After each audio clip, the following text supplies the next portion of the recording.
Moi, c'est Thomas, je suis un des associés de l'Unabi Studio. Mon objectif tous les jours, c'est de faire avancer les différents projets, de livrer des nouvelles applications, des nouvelles fonctionnalités dans les applications qu'on a déjà. En fait, c'est assez hétérogène et on trouve ça très cool. C'est qu'on a à la fois des startups et aussi des grands groupes et ça nous permet d'avoir une diversité de clients super intéressante. On fait des applications pour l'école des loisirs, donc pour les enfants de moins de 10 ans. On a travaillé dans le passé par exemple pour Airbus, des domaines très différents et à la fois toujours en passant par une solution via une application mobile.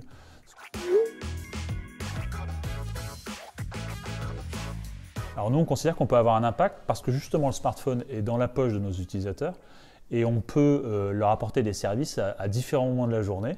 Et cet impact-là, on le veut vertueux. On est très focus sur apporter des services utiles, des services vertueux, plutôt que d'essayer d'attraper l'attention de nos utilisateurs.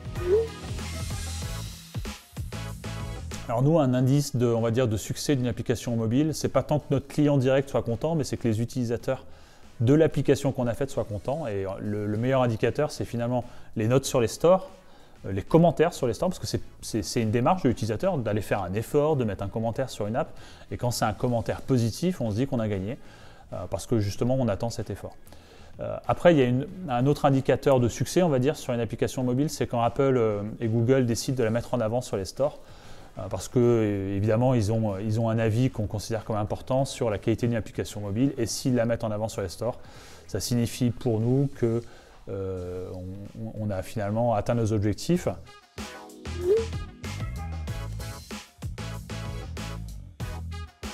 Une app dont je suis très fier, c'est Tous Anti-Covid. On a apporté une solution à un problème pendant une crise mondiale et on a travaillé à la fois de façon très intense, très forte pour résoudre un problème imminent, mettre notre savoir-faire d'application mobile au profit de la résolution d'un gros problème.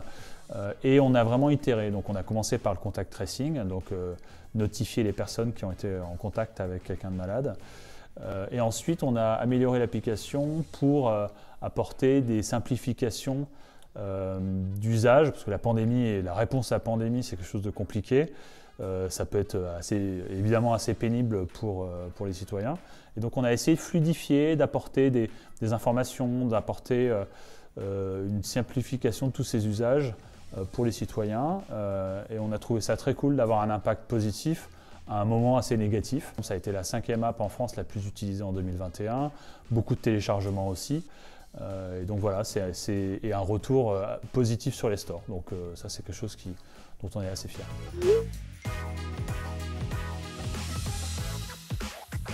Chez Unabi Studio, on a vraiment l'ambition d'être à l'état de l'art sur iOS et sur Android. On passe beaucoup de temps à se mettre à jour, à prendre en main les dernières technologies. Et c'est un vrai challenge parce qu'il y a beaucoup d'évolutions. Apple et Google poussent très fort les différentes technologies disponibles pour les développeurs. Et ça demande un effort de toute l'équipe de se mettre à jour, de réapprendre des choses. Et on favorise ça beaucoup chez Unabi Studio parce qu'on considère encore une fois qu'on veut être à l'état de l'art et pour être à l'état de l'art, ça demande cet effort.